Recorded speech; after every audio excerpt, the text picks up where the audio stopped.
یو خبرم دا کړې وه چې قرآن مجید ته قرآن ولې ویلی کیږي او دې ته دا قرآن مجید ټکی ولې استعمال شوی دی. یو خبرم دا کړې وه. دویمه دا مونږ ویلي وو چې د قرآن مجید ترجمه کومه ترجمه دا به صحیح ګڼلی کیږي او کومه ترجمه دا به قبول وي او کومه به نه وي. د هغې متعلق پرون مونږ خبرې کړې وي. د هغې خبرونه یو خبره نن دا هم ضروري ده چې هغې ته علمي اصطلاح کې تفسیر بالرایه ویلی شي. مونږ ورته پښتو کې وایو د خپل ځان نه د قرآن مجید ترجمه کول. دې باره کې احادیثو کې ډېر سخت وعیدات راغلي دي. اولنی حدیث مبارک ته پیغمبر علیہ الصلوۃ والسلام فرمای من قال فی القرآن برایه فلیتبوأ مقعده من النار او کما قال علیہ الصلوۃ والسلام. کوم انسان چې د قرآن مجید د یو آیت ترجمه په خپل رایا او د خپل سوچ نه وکي نو د ځان له په جهنم کې ځای جوړ کو. نو دی وجنا د خپل ځان نه د قرآن مجید یو ترجمه کول ګوره دا ډیره لویه خطرناکه خبره ده. دی وجنا د ابو داود شریف حدیث یو کتاب د دې شرح ده بذل المجهود اغیرا نقل کړي دي. حضرت معاذ رضی الله عنه دی خپل ملګرو ته او مقتدیانو ته یو نصیحت کوله. یو ډیر مزیدار نصیحت کړي پاغي کې دا دوه ټکی به مونږ راواخلو. خپل ملګرو ته ویل چې اے خلکو داسې زمانہ به راشي په دې خلکو باندې چې دا قرآن مجید دا به عام شي. مسلمان به یې وي، کافر به یې وي، منافق به هم د دې تلاوت کوي، ښځه به یې وي، نر به یې وي، وړوکی به یې وي او لوی به یې وي، ماشومان بوډاګان هر قسمه خلک به دا وي او هر یو انسان به دا کوشش کوي چې زما ډله زیاته شي. خو حالانکه د هغه اتباع کوونکي او د هغه ډله به نه زیاتېږي. نو دغه مشر به سوچو کې دا څوک چې قرآن بیانوي چې زما دا خلک او دا ډله او دا جماعت ولې نه سیوا کېږي. نو هغه ته به دغه وسوسه د شیطان د طرفه راشي چې داسې کار وکړه چې د قرآن مجید یو آیت همدکه د قرآن آیت وایا خو ترجمه دا د خپل ځان نه یو عجیبه ترجمه د خپل ځان او د سوچ نه ورپسې وتړه، خپله ترجمه وله وکړه. نو ته ګوره چې ستا تابعدار او ستا د جماعت زیاتیږي او که نه. نو داسې خلک به راشي. نو بیا فرمایي چې ګورې د داسې خلکو نه ځان وساتئ. نو داسې زمانه په مونږ او تاسو راغلی ده. دا زمانه به کله راځي چې دا کم پیشنګویانې راغلي همدکه زمانه ده. ورځ ته ورځ فتنې سوا کېږي. دغه فتنه دی زمونږ صوبې ته هم را رسېدلې ده او په کراچۍ او په لاهور کې خو د ډېر مخکې نه دا را روانه ده، د شپېتو کالو رسې دا را روانه ده. هغه فتنې ته د غامیدیت فتنه ویلی شي. هغه فتنه دومره لویه فتنه ده چې هغې داسې علما تیار کړل، داسې خلک برابر کړل چې وایي همدقه قرآن مجید آیاتونه همدقه وایي خو ترجمه او تفسیر داسې تفسیر کوي چې نه هغه په احادیثو کې وي، نه هغه د صحابو په اقوالو کې وي، نه د هغه ائمه اربعو په اقوالو کې وي، نه د تابعینو په زمانه کې اکه تفسیر د قرآن موندلی کېږي.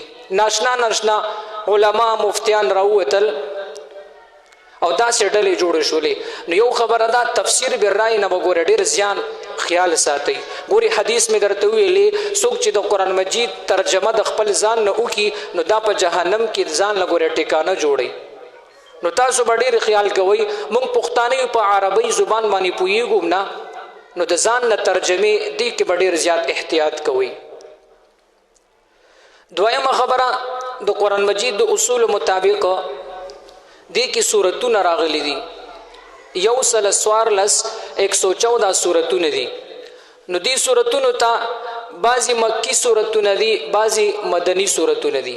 دا یو څو خبرې به ته وړاندې کوو ځکه بیا قرآن مجید ته چې ورکوز شو بیا به پکې ګورو خو به هر حال دام ډیره اهمه مسله ده مکی سورتونه او مدنی سورتونه په دې باندې په عامه اصطلاح کې ځان پوي کوي ټوټل سورتونه 114 سورتونه دي دې کې مکی سورتونه او مدنی سورتونه څومره دي نو اول په دې ځان پوي اول پکار دي چې مکی ستوي او مدنی ستوي دې کې یو قول خدا راغلی دی چې پیغمبر علیه الصلاۃ والسلام مکه مکرمه کې وو او الته کوم سورتونه نازل شوي دي هغه ته مکی سورت ویل شي او کله چې پیغمبر علیه الصلاۃ والسلام د مکی نه بهر تله مدینی طرف ته تله یا بل طرف ته سفر کړي دي او الته کوم سورت نازل شوي دي یا آیاتونه اکی سورتونو ته او آیاتونو ته مدنی سورت ویل شي یو معنی دا خو دویمه معنی دا ده صحیح معنی دا ده علماء دغه قول راجح کړي دي کومه زمانه چې پیغمبر علیه الصلاۃ والسلام په مکه مکرمه کې تیر کړي وا د پیغمبر کېدلو نه بعد هغه 14 کال عمر 14 کال وخت چې پیغمبر علیه السلام مکه مکرمه کې تیر کړي بیا چې کله مکی مکرمه نه پیغمبر علیه السلام هجرت وکړلو مدینه منوره ته 14 کال پس او الته مدینه منوره کې پیغمبر علیه السلام لس کال تیر کړی دي نو اکه سورتونه او هغه آیاتونه کم چې دي مکه مکرمه کې پیغمبر علیه السلام او د هجرت نه وړاندې مطلب دا د هجرت نه وړاندې چې کوم سورتونه نازل شوي دي هغه ته مکی سورتونه ویل شي او د هجرت نه وروسته چې کوم سورتونه نازل شوي دي هغه ته مدنی سورتونه ویل شي اگر کا پیغمبر علیه السلام مدینه منوره کې پاتې کېدلو او بیا مکی ته تللی دی د حج د پاره تللی یا د عمرې د پاره تللی دی یا د جهاد د پاره بهر وتی دی او په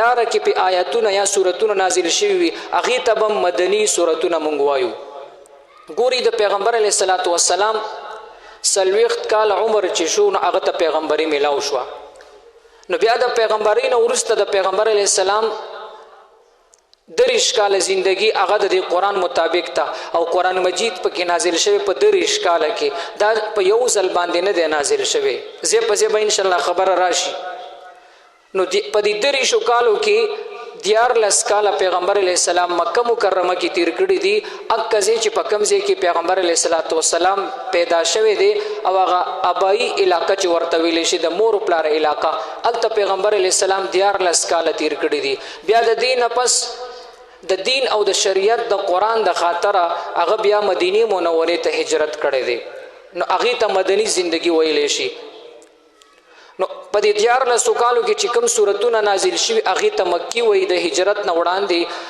او کوم چې د هجرت نه پس مدینه منوره کې نازل شوي د هجرت نه پس هغه ته مدنی سورتونه ویل شي نو دا غ اسانه شان اصطلاح وا چې کوم مکی سورتونه دي او کوم مدنی سورتونه دي یو خبره د تفسیر بالرای او شوا دویم د مکی سورتونو او دریم د مدنی سورتونو زه په زه به د سورت په شروع کې راځي چې دا مکی سورت ته دا مدنی سورت ته نو دا به ذهن تراولي چې مکی سورت د هجرت نه وړاندې او مدنی سورت دا د هجرت نه وروسته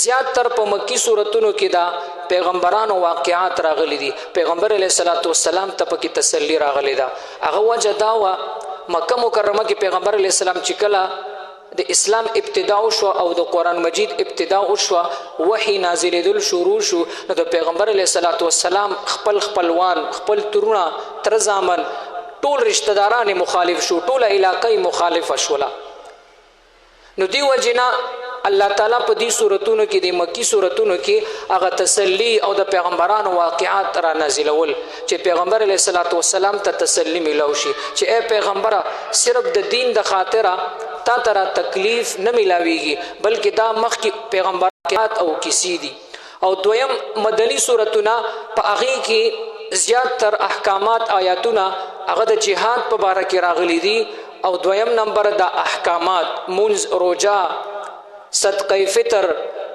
دغه رنگ د حج عمره هغه احکامات هغه مدنی سورتونو کې راغلي دي نو دا به ان شاء الله زه په زبانه موږ به د دې پہچان وایو دویمه خبره ده درایمه ده د قرآن مجید نمخ کې موږ اکثر تعوذ او تسمیه وایو یعنی اعوذ بالله من الشیطان الرجیم دې ته تعوذ ویلی شي او بسم الله الرحمن الرحیم دې ته بسم الله ویلی شي.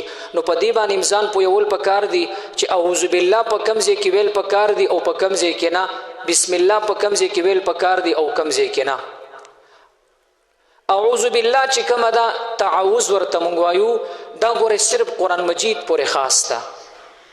تعوذ چې ورته وایو قرآن مجید په 14مه سپاره کې الله فرمای فاذا قرأت القرآن فاستعذ بالله من الشیطان الرجیم. چې کله ای پیغمبر ته اراده د قرآن مجید د قرائت او کی تلاوت نو فاستعذ بالله من الشیطان الرجیم نو اعوذ بالله وایا. نو دی آیت نو علماء لیکلی دي چې کله یو سړی د قرآن مجید تلاوت کوي نو اعوذ بالله دا ولویل پکار دی. دغه وجه د مونږ چې قرآن کولاو کو نو اول اعوذ بالله وایو، او دویمه وجه دا د مونږ چې کله مونږ شروع کو اولنې رکعت شروع کو نو سبحانك اللهم چې وایو ولا اله غیرک نو اعوذ بالله او بسم الله دا مونږ وایو د الحمد نه وړاندې، ځکه وایو چې اوس به قرائت د قرآن مجید شروع کیږي. نو دی وجه نه اعوذ بالله ګوره دا صرف او صرف قرآن مجید تلاوت پورې خاص تا. نو دینه علاوه یو سړی بیان کوي نو هغه بیا اعوذ بالله ویل کوي خبره ده، خو کوي نه وي نو دا هغه د اصول مطابق ته.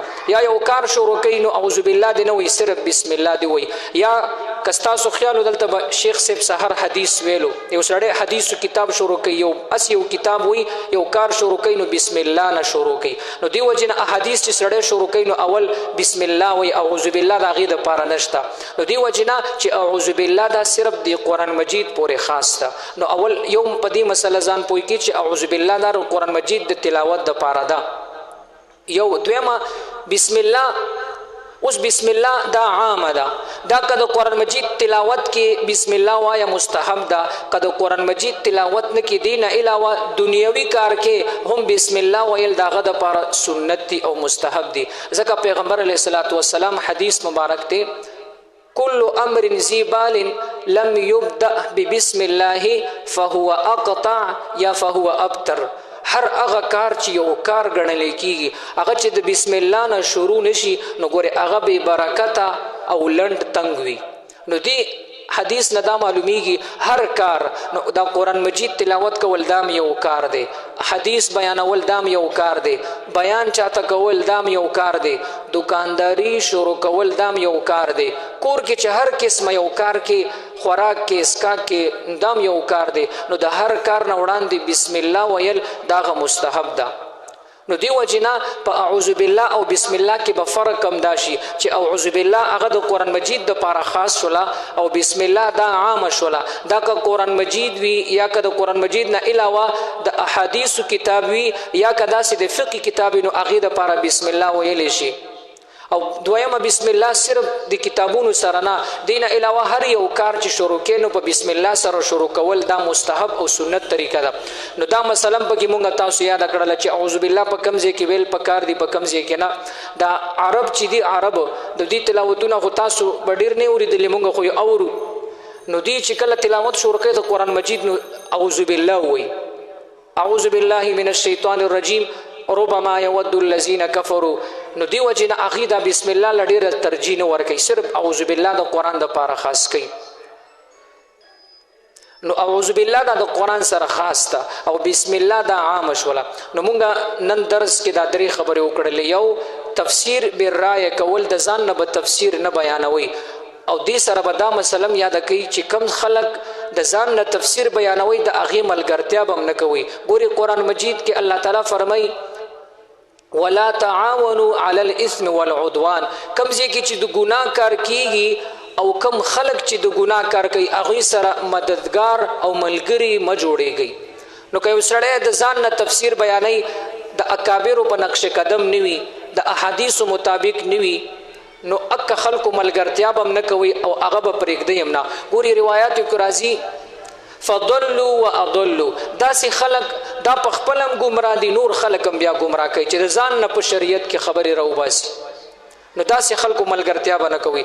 دویمه خبره مکی صورتونه او مدني صورتونه دا مې تاسو ته ویلې په لنډو الفاظو کې تاسو زده کړل او دا زده کول مونږ او تاسو به زده کوو، مونږ یو مسلمانان زمونږ دپاره دک راغلي. نو په مکی صورتونو او مدني صورتونو باندې تاسو هغه ذهن لک کولاو شو.